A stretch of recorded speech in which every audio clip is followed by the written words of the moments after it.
first rule for me, hard and fast, is leading by example, because I cannot expect anyone to do something that I'm not willing to do myself. And so it might be as little as, oh, I'm the first one in the office. I do want some coffee. I'm not going to be so lazy that I wait for someone else to come in and make it. So I'll just make the first pot. It doesn't matter that I'm president or CEO or owner of the company. I want some coffee, and the next person's going to come and share it. I'm Cindy Koebele, and I am currently the owner of TitleSmart, Executive Title, The Social Collective, and Hay Creek Ranch. Very cool. More than I was expecting. Sorry, I wasn't sure where you were going with that. That's super cool. So you have a lot of things going, and that's really cool. I would just look at you, and I just think entrepreneur is like what I think about from what I do know about you. Since we know each other just a little bit, I'm super excited to kind of understand you and your entrepreneurial journey and how you became this business leader. And I would say definitely a leader in our local real estate business. Tell me a little bit about you. Since I don't know you, can I get a little Reader's Digest of you kind of growing up and how that influenced you to where you're at today? Yeah, I grew up in a real estate family. So my parents were both realtors in White Bear Lake.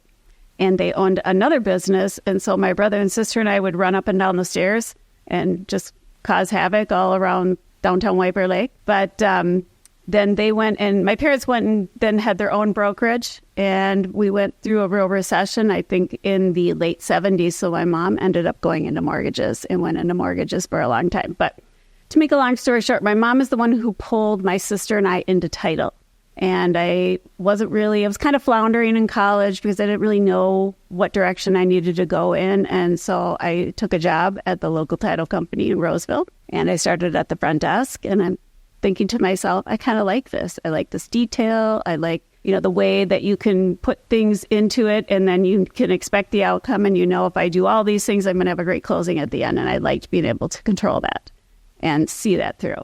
At the time, they were sending me down a path where I could go down into the research of title, or I could go into the closing. And somehow somebody was sick one day and I had to go cover in that department, and I never went back. And 6 months later, I was doing closings. I was about 19. I looked way too young.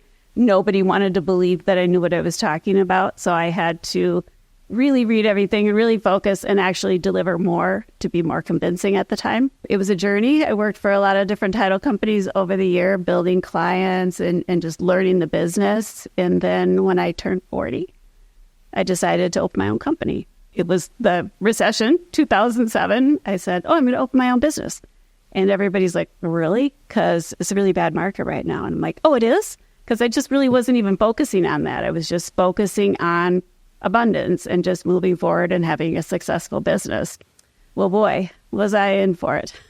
So 2007, we kind of limped along. It was tough. 2008, started gaining a little bit of momentum. And 2009, things just really took off for us. And I was able to build the company over the last 17 years. Yesterday was our 17-year anniversary of the little title company that could. And we celebrated in our office, but we took a business that really had some holes in it and things that were just not being paid attention to, like enhancing the customer experience and focusing on those little details. And I felt like those were really important. And I feel like in business, a lot of that is going away. So we need to seize that opportunity. So that's really how I built my business. Very cool. Yeah. I really feel like, my experience from the outside. So title can be like the unsung hero in the process. I feel like, honestly, for the consumer, it's like not very sexy. It's not really that interesting. No. It's just like, do your job, right? And come through for us. And on our end is super important, right? The details and making sure things aren't missed. And what I really enjoy for you guys is the experience for the closing and the experience for the consumer. I had back-to-back closings a couple of weeks ago, and I went from one closing that was at an old law office. Looks like it hadn't been updated in 40 years, kind of shoddy, took forever. I was there for 45 minutes, and they got halfway through the closing package, and there wasn't a chair for me to sit on. So, I just thought it was really funny where it's like, okay, this is the experience. And then the next closing that I went to was with All Sides Team, who you just saw. Yeah. And it was going into your guys' just beautiful location here in Woodbury. There's fresh cooked cookies. Like, your team's professional. They're efficient but fun, right? Like, and they did exactly what they needed to do when they were supposed to. And it's like, I literally got like these polar opposite experiences. So just props to you that it just showed that, like, it makes a big difference. And the client's so excited. Everybody's so excited when they get to go through the closing process. Sometimes a little nerve-wracked, by that point too. But I just wanted to just, edify you that, like, hey, what you're doing is working. And it's amazing. Thank you for noticing. I mean, a lot of people have laughed at me over the years, and I've gotten ridiculed by other title company owners when I go to national events, like, oh, I couldn't be bothered to do those things. And I'm like, that's exactly why I have the #1 title company in the Twin Cities, is because those little things are what's really important to the customer. Yeah, I totally agree, right? Like, the cookies is a little touch that makes it feel like I kind of look at it like two different ways. Like, hey, we're unique and different. So are you. And let's just put a little treat on this whole experience. It makes it feel like this is like a small hometown business, almost like, too, right? That makes it feel unique and special for the person. Yeah, like some title companies, I tell them, well, every closing we take out our sanitizing wipes, so we completely wipe everything down and it's shiny. And then we put your signing pen with your little bag for your treats, and just kind of make it a special experience for them. And they walk in and they see that and they're like, wow, this is for me. And it really wasn't anything. It was just a little pen with a little bag that said Home Sweet Home. And it just was like the icing on the cake for them, that little touch that after packing and moving and preparing everything, they come in and they can just sit down and take a load off. Yeah, I love it. I love it. So I'm really curious entrepreneurially for you, right? So you've been able to scale from one location, right, to now this big title business that you have. Give me an example of a couple forks in the road for you that you kind of hit a spot where it was like, all right, I got to make a decision on what's going to happen here. Yes, and I seem to have those all the time. There's been a lot of those moments, but for me, it's mostly gauging where the market is going to go and kind of having an intuition or a gut feeling and making sure that I react fast enough. As far as like staffing and decisions on spending and those type of things, those are always critical for any business. And then contracting quick enough. I know a lot of companies, they are out spending, and then all of a sudden things slow down and they don't pull back right away. So you need to pull back immediately and then resurvey the situation and then start to go forward with your spending again. The other key thing that's always saved me in my business is I'm a saver. And I saved. So during 20 and 21, when all the companies were making tons of money during the pandemic, in real estate transactions, I was just saving and saving and saving and saving. So by the time things did slow down and we ended up having the 2 busiest years ever in the industry, followed by the 2 quietest years that I could remember, and I've been in the business since the 80s, the key thing was just knowing when to react with that and having the reserves to be able to go through the busy and the slow season without worry. Oh my gosh, you're preaching to the choir here. For my mortgage team, that we had to read the tea leaves early on with data too. Like you're saying, like, you have to be able to read where the market's going in the data, and we cut some team members really early, but unfortunately we had to let some people go to keep the other people around. Right. Versus I saw some of my competitors held for a long time, and it hurt them, like their finances. And it was better to let those people go in a great economy and they found jobs immediately than hold them later where it could actually be harder for them.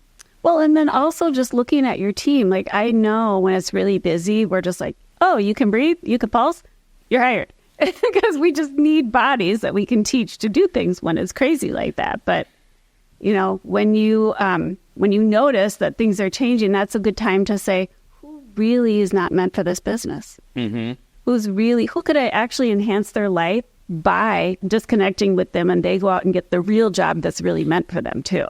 So I try to look at it from both points. Yeah, I agree. Every team member, we had to go from, I had 7 administrative support staff on my team, and we had to go down to 3. Yeah. It was hard, but the market Really changed hard. literally that much.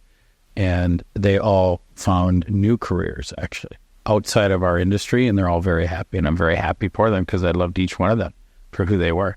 So it's not fun. Yeah. Like, that's the tough side of business that people don't want to talk about, is like, you got to scale up when times are good, and you got to scale down to protect the business. Otherwise, you may not have one. Right. And I try to think, like, whenever I get some bad news or somebody's quitting or something's going to change in the company and I'm thinking, I always try to remember that everything is happening for me and not to me.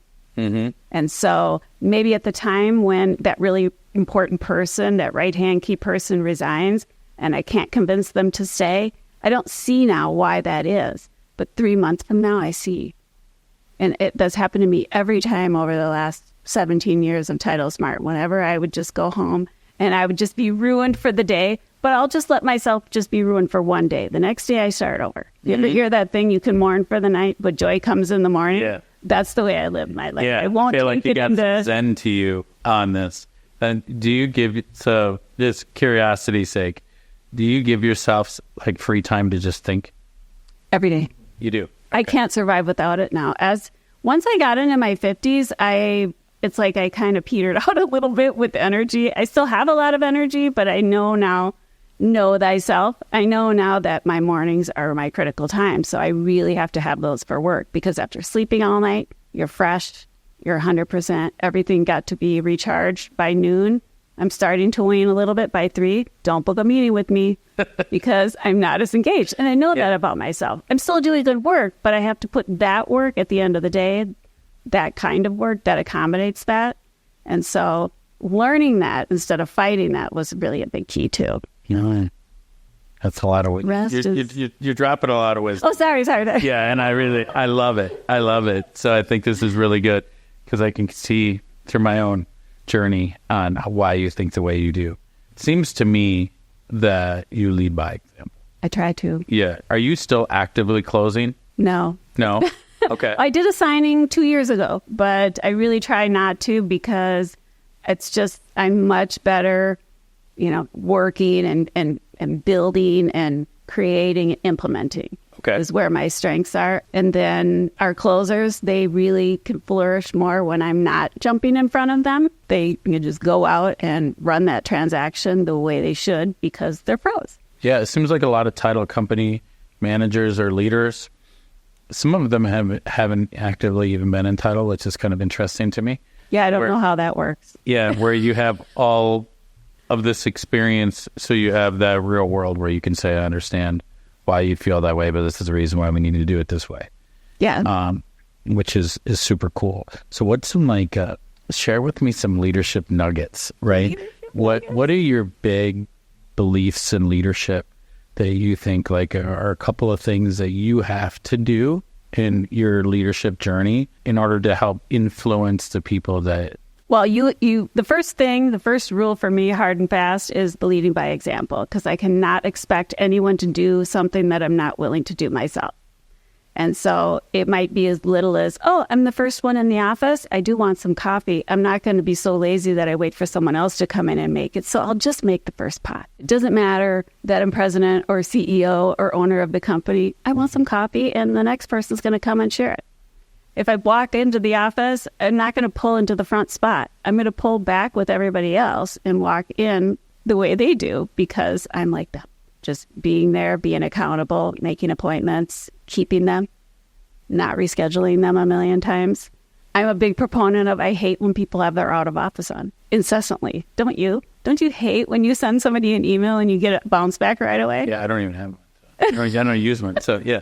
So I try to teach my closers not to do that unless they're going to be gone for an extended period of time. But day to day, I'm like, those are just really bad habits, because they make people just not even contact you anymore because they know that's what they're going to get. So I feel like you have for your closers, and it seems like they're all like little entrepreneurs within themselves. Yeah. That's the way that it feels too, like from my side of things. Is that something Are you hiring for that? Are you training for that? How are you able? Yes. Well, first of all, I'm always hiring great people. Okay. As far as our closers, what I do and how I set this up was back when I was a closer, when I left my title company job to kind of go into management and build a company on my own. When I left my last title company that I worked for, I was making $42,000 a year. And I was working my tail off. And I thought to myself, how can I make this a better, more lucrative job for the industry? So a lot of people in the industry don't like me because I raised the salaries throughout the industry by changing to a 100% commission model. So my closers don't make $42,000 a year. They make a lot more than that because they come in at 4 a.m. sometimes and they work on the weekends and they take calls. And if the deal doesn't get closed, they don't get paid for it. And so they're going to do everything they can to make sure that deal closes as long as it's a good and solid deal that can close. Mm-hmm.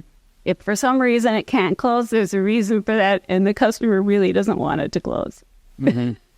Yeah, like for people outside of our industry, what they don't realize is the dirty secret is title can be one of the most profitable centers within a company's real estate business, right? For the big brokerages. So then when you're saying that they're on a salary, right, and all the business is fed to them, right, via maybe the agents within the brokerage, for instance, yeah, that it's a profit center. So then they kind of, and God bless a lot of these people, so I'm not riffing on them, just saying they're just kind of, they're doing what they're told and that's it. Yeah. Where the entrepreneur, I feel like you're going to go above and beyond because you want the opportunity to be able to serve the next client. And there's a huge difference. People don't realize it, but I see it every day. I'll have a closer that'll come to me and say, oh, I've had this problem. Here's what I think I should do. And I'm like, let's call our underwriter and run this by them. And if they can't do it, let's run it by one of our other underwriters. So then we'll just shop the underwriters to see who maybe insured it previously or who will want to take on that risk. And not a lot of companies can do that because they don't write for all these other underwriters like we do. So, I mean, I can kind of go in and strategize a different way to do it where another title company might just look at it and be like, oh, it's not going to be able to close because we can't fix this. And I'm like, what? We fixed that in a half hour and closed. Yeah. It's because we pulled in all of our resources and we pounced on it. Yeah, and one thing the consumer may not realize, I got a title quote from a builder-owned title company yesterday. Their fees were 50% more than what I would consider to be normal. 50, and like this is a lot of money to the tune of probably minimum $1,000 to the consumer. Where I'm like, that's just not right, right? Yeah. Like that, just because it's captive, they're being overcharged. And I don't like that. Like that's just not right for the consumer. No. Yeah, it's not ethical. And really, if you call around and get quotes from 5 different title companies, most of the time you should be somewhere in between maybe $100 difference between all of them. And then that's where they can go and try to bid or outbid that. Yeah. I mean, I don't really like to compete on price because I put my prices like right in the middle of all the competition. Mm-hmm. And I'm like, we're not the cheapest. We're not the highest, but we are the best. Yeah. And that I know for sure. I love that. I love that. So your business is really scaled, right? How many employees do you have right now for TitleSmart? Oh, at TitleSmart, I'm at probably at 80 right now after a 2-year recession, which I still feel like is very robust. Yeah. There was a time there during the pandemic where I was probably up to about 135. Oh, wow. So you haven't had some contraction? Yeah. And a lot of it was just organic. People that left the industry because it really wasn't for them, or they're moving, or just had some people like that I didn't have to replace. Mm-hmm. And that was good. But I really mostly, I think for every industry, but really for the title industry, is my challenging areas that entry-level job. Mm-hmm. Is bringing in people that I know that will get it. Because in 90 days, you know if it's going to click.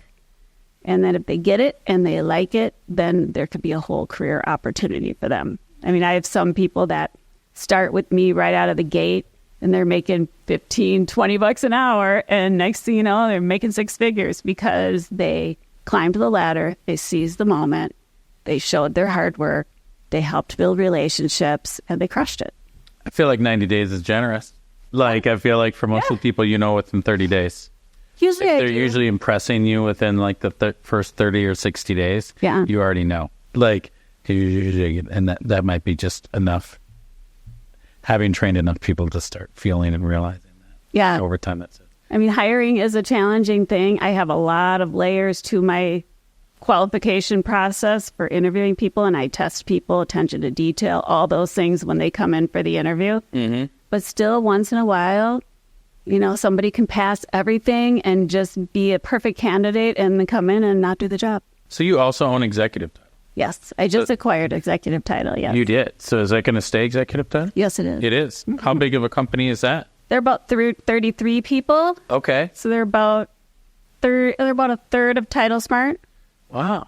And I have to leave it alone because it's ET of MN. ETs. Oh. I told you I was woo-wooey.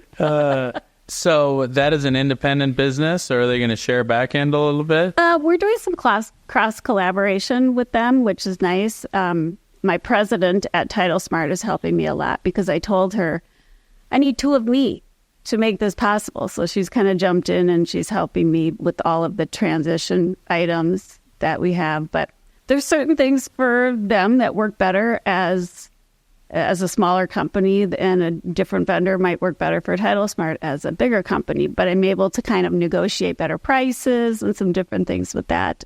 That's great. And the models are a little bit different, but they're both little gems. Yeah, are you going to bring some of that culture? Because you have really great culture at TitleSmart.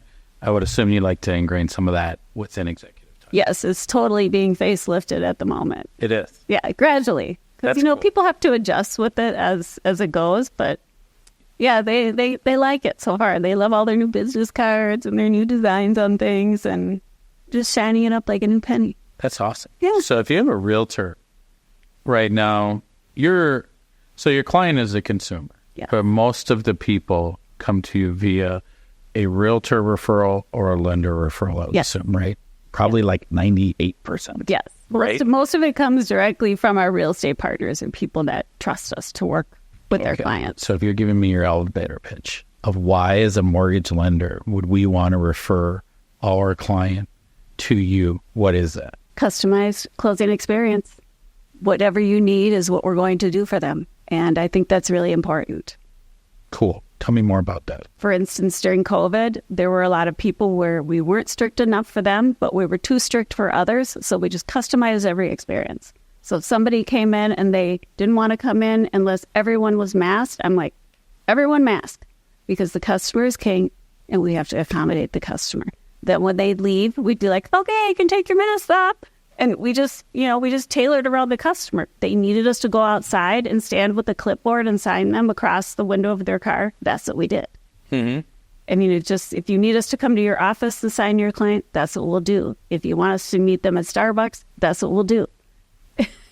Cool. It's just pretty much, if you want to schedule the closing with the client, okay. If you want us to, all right. Mm-hmm. We're just basically working around the client. I have some loan officers that are like, never talk to my client. I only want them talking to me. Okay, noted.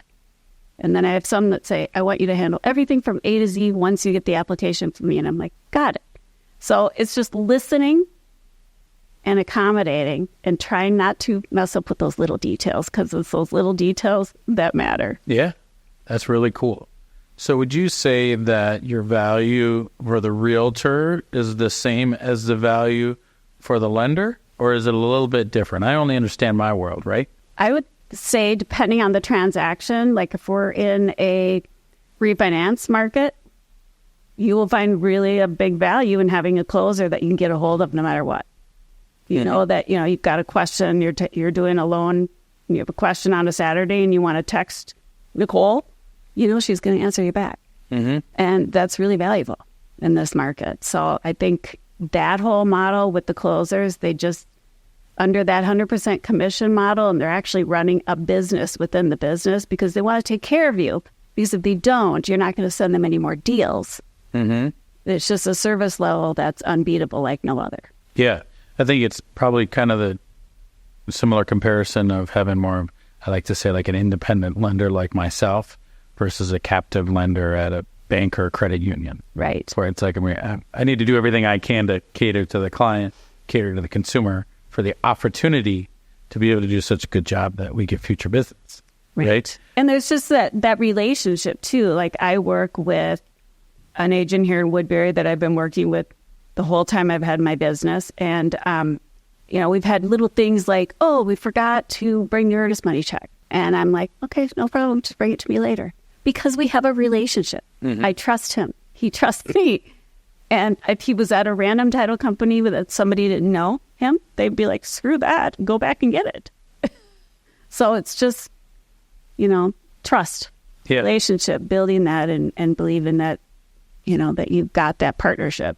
Yeah. So this book that you gave me here was my little baby book. So it's how building relationships and focusing on customer experience will change the course of your business. Is that what this is all about? That's all about just basics.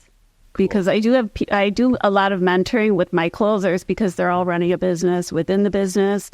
And so they're all little entrepreneurs and they get down to, or they get frustrated too when they work really hard and a file cancels or their agent, all of a sudden they see them over at another title company with a different closer. So I have to constantly be showing them, just get back to the basics. If they'll come to me and say, how do I bring in a new client? And I'm like, let's open my book. Do you have your business cards? Are you making small touches? Are you checking in with people? Like one of my things with vendors that are trying to get me as a customer, I'm like, well, quit pushing stuff back to my plate. When I give you something, don't push it back to me. That's a huge pet peeve of mine. And so we try to do that too. So you as a loan officer, you ask me to help you. I shouldn't be asking you to do it for me. I should be trying to figure out a way by using all of my resources to come up with the answer. And if I can't, then I can ask you, because that's wasting your time and your time is valuable. Do you ever do that where you sit down and figure out how much time people are costing you? Yeah. I think one thing that you're bringing up there is it's actually a management skill, right? Like, sorry, I took us down a new rabbit hole. No, it's okay. It's okay. I think it's a management skill in terms of don't bring me the problem. Yeah. Right. Like if you're going to bring me a problem, tell me your ideas that you have to fix it and which direction should you go in. I give you a couple of different ideas. Yes. Of like, hey, I need your guidance. I think we can do it this way, or this way. It's like, great. Like if I agree, then go that way. But don't help just bring me the problem. Don't just dump it on me. Yeah, exactly. Don't give me your problem. Right? Like, don't give me your problem. Right? Yes. Like, that's not how this goes. Yes. Right? Not the firefighter. Yes. And when you are president or CEO or leader of a team, everybody does want to dump everything on you, and it can be a heavy, heavy weight to carry. The problem is if you accept it. Right. That's like when that took a long time for me to realize that, of how much training that then takes. Because if you accept everybody else's problem and you don't give them the opportunity to learn how to fix it themselves, you're limiting their ability to learn. Yes. Right? Their ability to succeed, their ability to learn how to fix this problem themselves. But you can help them. But if you always take it away, they're never going to grow themselves. It's so true. It's even that way with your own kids. It's like if you're constantly packing their bag for them, you can for sure guess that they're not going to learn how to pack their own. I got a 4-year-old right now. We're struggling with some basic things like this right now. Hopefully there's hope in the future of, the kids are put my like, shoes on. It's like, oh my gosh. They're like, hey, Mom, you need to show me how to use online banking. And I look at them, I'm like, well, how do you think I learned it? Yeah. I just logged in and clicked around. Your generation can do it way better than mine. So use your critical thinking skills. So sometimes I will just have a conversation with somebody and I'll ask them, did you use your critical thinking skills? Did you exhaust every matter or every possibility before you reached out to 4 people within our company that would have to stop and read that email and all respond to the same thing? Mm-hmm. Those things drive me crazy. So I try to teach and mentor people in exhausting those resources, because half the time I'll Google it in 2 seconds and have the answer, and then I'll just sit back and I don't answer it. I wait for them to come up with the answer. That's super cool. So we only had a limited amount of time today, and I really want you to come back, because I feel like you and I can delve into, you got this ranch, you have a lot of other things going on that I'd love to be able to unpack with you. Yeah, we can talk about horses next time. Yeah, horses. There's just some exciting things that we could really dig into, and probably just have an entire pod on leadership. That would be fun. Yeah, which I'm really passionate about learning more about. So, well, thank you for being a guest here today. Well, thanks for having me. To getting to know you more, and I think the sky's the limit for where you're going and your business, and you could probably grow it as big as you could go national. You could do a lot of cool things with it if you wanted to. It'd be fun. Yeah. Except for I'd rather be out on the horse trail. Yeah. Thank you, Cindy. Thank you. Yeah.